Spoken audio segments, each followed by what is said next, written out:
So, hello, welcome to the Equities Conversation with Candidates. I am the editor of The Equity, Brett Toms. I'd like to thank the candidates for coming and the Little Red Wagon Winery for hosting us. This is a forum for the candidates to discuss issues of the campaign with each other. Since The Equity is primarily an English language newspaper, we would like to keep the conversation in English. We want this evening's event to be used as an example of how candidates communicate with each other, and we hope there will be a minimum need for moderation, though I will step in if I feel one candidate is taking too much time or the conversation is seeming to move forward. So I strongly encourage the candidates to engage with each other and when discussing the issues, and if another candidate who is present is mentioned, I'll give them the opportunity to respond. So we will discuss 4 general topics in 20-minute segments. So the first will be rural economic development in Pontiac. The second will be Bill 96 and Bill 21. The third will be rural healthcare in the Pontiac. And the fourth will be climate change and the environment. So at 6:30, we will stop and give, well, probably at 6:40-ish now, we'll give, maybe 6:35, we'll give the candidates a time. We'll stop and give everyone a chance to give their concluding remarks. So yeah, let's start with the introduction, and I'll start going clockwise. So, Good afternoon, everyone. My name is Terence Forbes. I'm representing the Quebec Conservative Party for Pontiac riding on the 3rd of October election in Quebec. First of all, I'm no politician. I decided to make this move just for the future of the kids. I decided to make this move because African democracy has been on hold for the last 2 years and a half. I decided to make the move to bring back the balance to the people, to all the people. Thank you. All right, and well. My name is Uli Matula. I am the candidate for the Canadian Party of Quebec. I myself wasn't really a politician until I guess I really thought I needed to be one.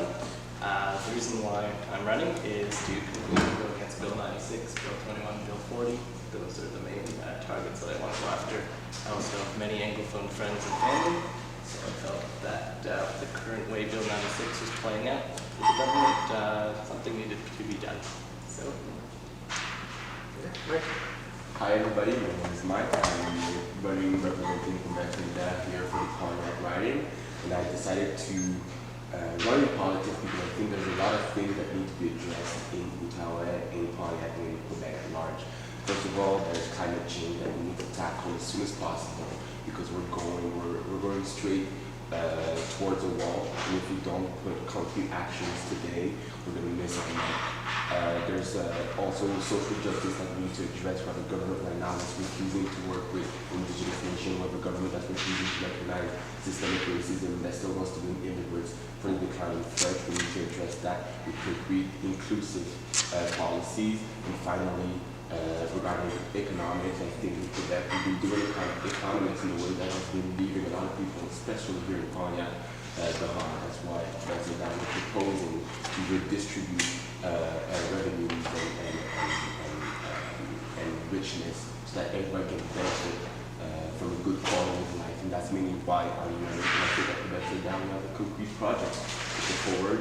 And we're the only party that has a substantial, rigorous financial plan put forward that has no mistakes in it. So I think we're ready to really be put in government and make some true policy changes. Okay. Hi, my name is Andre Fortin from the Quebec Liberal Party. I might have an advantage in this part of the debate, as most of the listeners might already have an idea of my priorities and my focus, the issues I want to work on. But I'm glad that the Equity is hosting this tonight. I appreciate the participation of the people who took time out of their schedules to be around the table. It is unfortunate that not everybody is here. It is important to debate. It's the issues, the ideas that you put forward today are the ones that you want to carry with you in office, and the respect for the community members that you have by simply being here is probably the same one you will have once you are in office, if you do have that chance. The priorities that I want to work on are very much outlined in today's debate, so we'll have a chance to develop them. Economic development, healthcare, rural healthcare especially, and minority rights as exposed in Bill 96 and Bill 21. So we'll have a chance to discuss that, and I'm sure we will have very different visions, very different ideas, very different ways of going about all of these issues. But that's why we're here, and that's why we're about to debate. So I look forward to getting into those issues with everybody here. My name is Pierre Cyr. I'm with the Green Party of Quebec. First of all, I want to thank the Equity team to have changed their mind towards having something in English, like in the Pontiac. I think it's really important. And like Mr. Fortin said, some players are not here, but that's their choice, right? So I'm glad to be here. I'm a father of two grandsons, teenagers, you know, and I'm retired. I've been retired for 3 years. I'm always been interested in politics, you know, trying to make a difference, but never had the time, you know, because of my busy schedule, you know, with work and kids and everything. So it's a pleasure for me to participate, and I choose the Green Party of Quebec. Basically, well, the first thing is that it's, I think the environment, you know, we need to do something, and I think they have a, well, it's not perfect, but they have a really strong interest in improving the environment, and I think we need to do that. I really like the social justice also of the Green Party of Quebec, to not let the people behind, you know, the people that can't work, people that, you know, there's some elderly people, you know, we need to take care of those people, give them more money, and so that's another thing I really like. And I like the Pontiac. I think Pontiac is a great place where we can grow the economy, and, you know, in a durable way. And with the forestry, we have like a few other projects like the waste management and stuff like that. And I really care also like for the law 96 and 21, especially the 96, you know. And the Green Party is like the proportional voting system. That's the other thing that for me really attracted me to the Green Party, because now we don't have 2 parties, it's 5, 6 parties, so we need to change that. Okay, thank you. So, I'll give you a little segment after getting close. Thank you. So now on to the topics, where we will have 20 minutes to discuss each one. So, the first 20-minute segment will be on economic development in Pontiac. Let's start with the candidate's general vision on how the Pontiac can develop going forward. And in terms of order, I guess we'll just go the opposite direction. So this isn't a free flow, but remember we have about 20 minutes, so try and be considerate. Okay, yeah, so I'll try to manage myself. Okay, well, first of all, the development economic of Pontiac has been, you know, left aside by, you know, and it's not personal for Mr. Fortin, but the Liberals have been in power for 52 years. I mean, they're not directly responsible, but there's a portion of responsibility into that. The CAC did not really change anything. They're just rushing out to, you know, like just for the election to promise things, you know, try to convince people they're doing something. But anyway, that's part of the past. I'm looking at the future, and I think what we need is a good like representative for Pontiac, you know, to push forward the development. But not too much. We don't need like, you know, big major industries, you know. So we need to, you know, step by step. But I think the forestry is one of the area that I think is already not I think, but I know there's already some movement. And as long as you know, we're using the forestry like in a durable way, you know, we're respecting the nature. That's one thing we need to improve. The waste management, not just in Pontiac, but in Outaouais, it's miserable. That's the greenhouse effects. You know, the first thing is the automobiles, you know, the transportation. The second one is the waste management, and we need to change that. So that would be one of my priorities, to establish a good waste management plan in the Pontiac, as well as a good recycling system, which I think the one we have right now, I don't know all the details, but it really needs to be improved. And the tourist industry also, I think it's well underway, but I think we can do better. Well, the Pontiac has made some mistakes in the past in terms of how it's developed its economy, and we did have most of our economy tied into 1 or 2 major sectors in the past, and we've suffered because of that. When that 1 or 2 sector fell down, stumbled, everybody in the region had major repercussions on their families' economic situation, their town's economic situation. And fortunately, since that time, we've kind of we've changed course. Many Pontiacers have reinvented themselves as small business owners, have taken their life savings, put them on the line, and tried something new. And for a lot of people, it's working right now. You see the town center here in Shawville is very different than it was a few years ago. You have businesses like the one we are at today, which are a very prime example of people trying something new and people succeeding at something new. But we have to make sure we put the conditions in place so that these businesses do succeed. The very small businesses do succeed. There's ways to do that. The small business deduction has to increase so that these businesses, these 1, 2, 3 person businesses, are much more profitable and less at risk of closing. We also have to look at those businesses who really suffered during COVID, who maybe accumulated a lot of debt, who had to borrow from government loans, and be way more flexible in the repayment schedule, maybe pardon some of those loans. There are businesses here in Shawville that have accumulated significant loans who cannot repay them, or their business will close. So those are things we need to do, but to make sure that our businesses and our economic development in a rural area succeeds, we need to provide services. If we don't have proper daycares, we will lack workers that can go back to work. If we don't have proper housing, we will not be able to attract workers. So the worker shortage right now is a major thing that we need to address in Pontiac, and one way to do that is to provide good services to the population and to the working population. Regarding rural economic development, I think we in Pontiac mainly to help people go through the labor shortage. Mr. Thornton has talked about it, and yes, good services need to be put forward to attract people to the region. We also need to look into ways to regionalize our immigration so that specialized workers that are coming from different countries can come and live here and invest their time, their work in the communities here. Also, at Quebec now, we think it also needs to go through infrastructure regarding transport, so people can come and go around different municipalities here in Pontiac, and that's why we're going to put forward a plan that's $29 billion in the first mandate, so that every region can be interconnected between each other, so they can effectively rely on open partage or bus services, so the economy can foster in a fluid way. And also, we need to support people in the Pontiac regarding revenue stream. Inflation has been a big impact on their wallet, and we know that the median income here is about $35,000. That's why I think there's a level proposing a minimum wage of $18 an hour. Yearly for someone working full time, that's about $36,000. That's way more.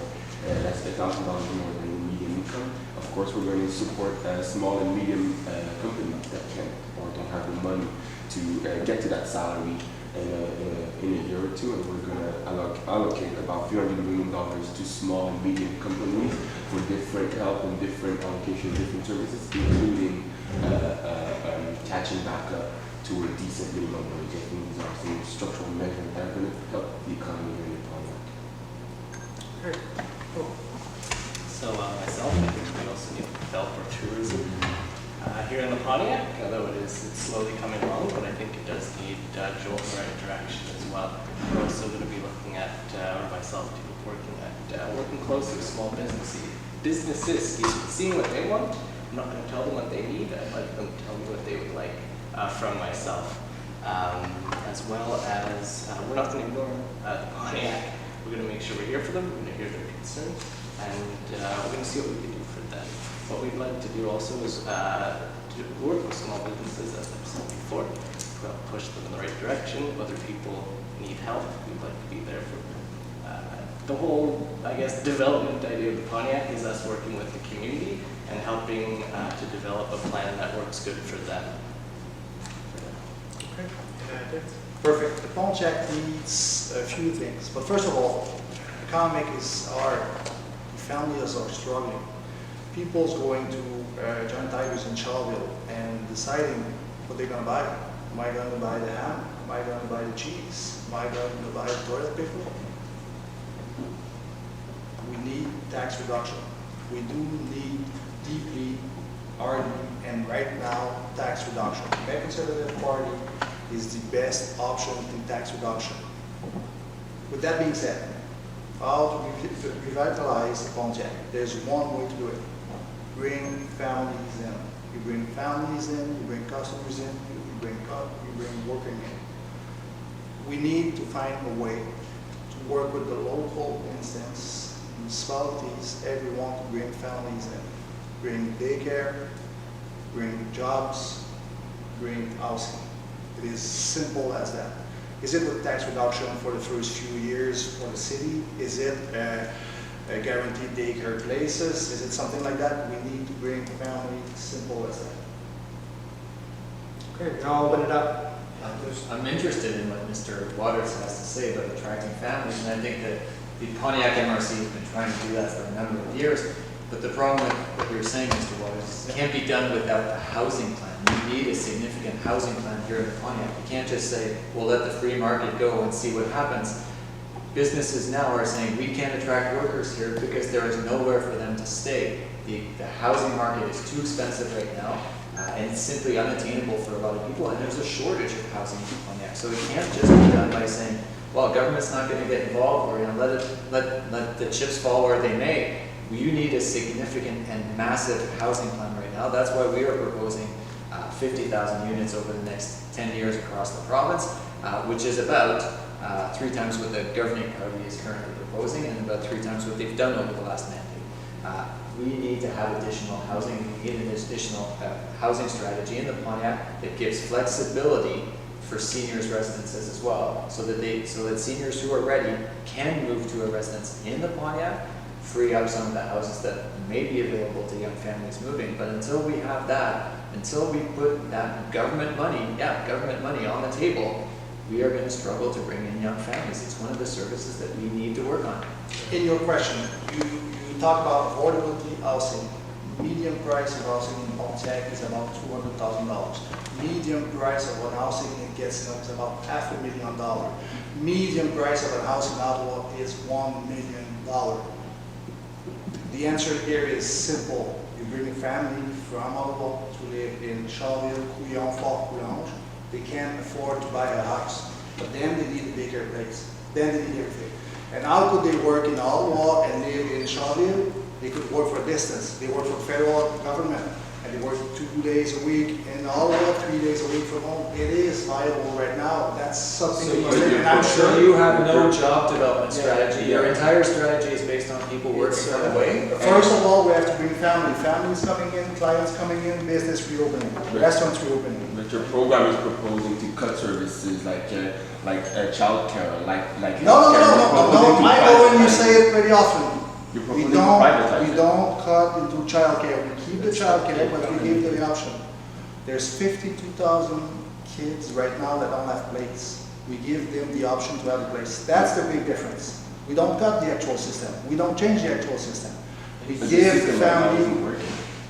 The system right now is perfectly working for those who have plates, but it doesn't work for the 52,000 kids. Let's open it up. Yeah. The 52,000, by the way, in the price, we said that the 52,000, your number is not right, it's about It's 35,000. 35,000. Yeah, exactly. Anyway, that's just like, I see that, I mean, the attraction of Pontiac is there. And if we have good jobs there, we have people to build a house here at a better, cost than in the city. I don't think we need a major plan. I mean, 50,000 house over 10 years, house or whatever, over Quebec, that's seriously, it's like 5,000 a year, which is not that much actually, like, for the need that we have. I mean, it's better than nothing. Yeah, because we're proposing I think we have these to, 10 years. what you're proposing. we have to trust the economy. We have to trust the attraction of Pontiac. You know what's my solution? Decentralization of the health minister, of the education minister, and doing the good job here. You'll see the house are going to build back. The service are going to, it's going to grow. It's like a garden, You cannot like put the carrots on the ground in the garden. Let's get Lincoln. I'm just going to ask you in detail because you're saying you're going to decentralize healthcare and that's going to bring jobs. Are you talking about decentralizing services or do you want to bring government jobs here by decentralizing the ministers? I didn't quite understand. What are you Well, talking a about? lot of when you're talking decision- about decentralization. A lot of decisions are being done in Quebec City, right? So all the management of the building themselves, like the schools and everything, and I mean, we have a specific status like in the Pontiac. That's another thing that we need to put in place. It's been recognized in the National Assembly, the particular status of Outaouais, but nothing has been done, you know? So that's really good for the economy also. That will, you know, the people that are working here will stay here, and people from Ontario, you know what? They're gonna come here. Because Quebec, you know, we pay a bit more income tax, but we have so much better service for the families here, for your study, like for the kids to study and everything. So we need a have housing to. plan. You're saying we're going to decentralize, bring jobs, bring Ontarians are going to come here, but you need a housing plan. We're proposing 50,000 social housing over 8 years. He's proposing 50,000 over 10 years. They're pretty close. We can disagree on the details, but what are your housing plans? So, I think it's like Terrence made asking a question, what the plan?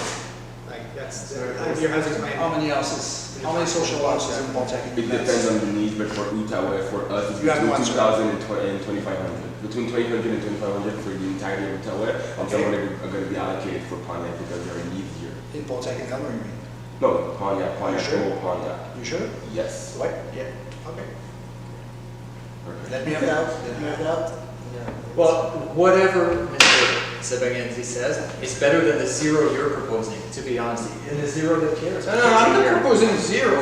I mean, if at one point it's necessary to help people build a house, I mean, if you want to have good jobs here, it's not social housing that you need. I mean, people are gonna come here, they already had a job somewhere, or, you know, they're gonna come here with their money, they sold their house, you know, wherever they live, and they invested in Pontiac. You know what the biggest issue that entrepreneurs are talking about these days is worker shortage. And nobody has addressed it yet. Nobody has talked about it. If we're going to talk about rural economic development, we need to talk about the worker shortage. And the worker shortage isn't just saying, oh, we're going to attract people here. It's also saying, how do we get people from here back to work? There are a number of people in their 60s and their 70s who would be willing to go back to work 2-3 days a week.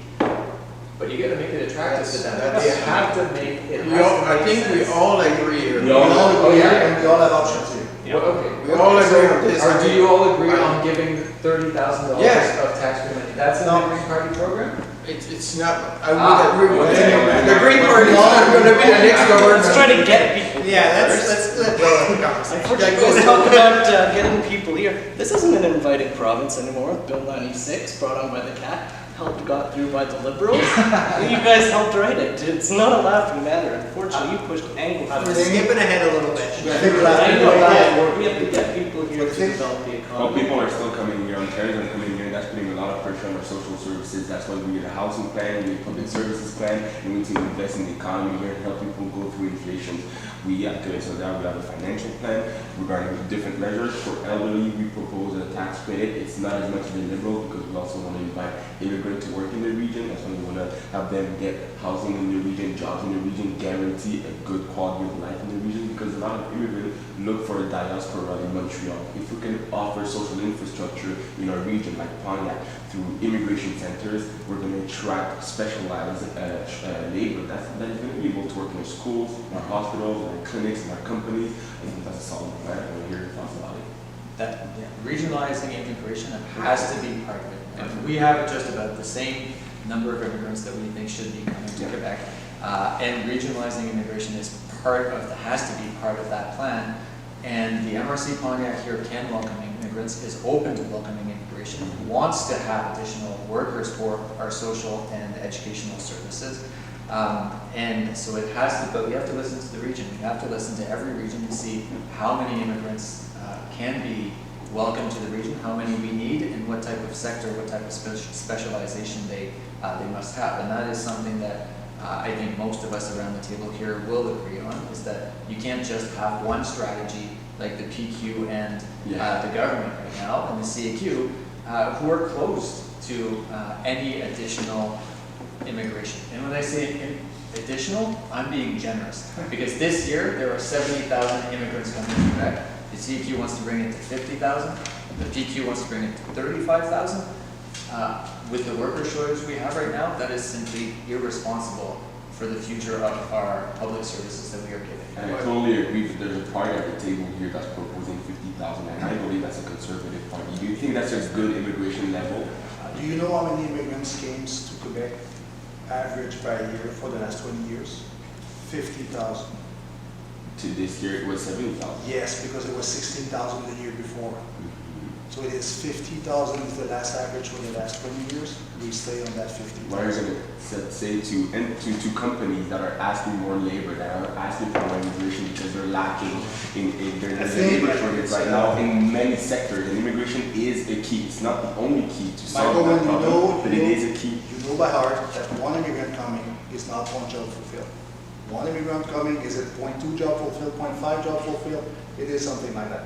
The ratio is not 1 for 1. Everybody knows that. The guy says it's 1 for 0, I don't say it's 1 for 0. Economists aren't agreeing on this question because there are nuances to this question, because it's not going to fix every problem. Yeah, but in specific sectors, if we're thinking about agriculture, if we're thinking about public services, if we're thinking about technology industry, you can solve a lot of the labor shortage with immigration. For other sectors, we need to raise salaries, we need to raise work conditions, and we at Quebec Solidaire, we have a plan of about $1.5 billion I a do year. absolutely. What's your plan for I more do salaries? agree with you to raise condition.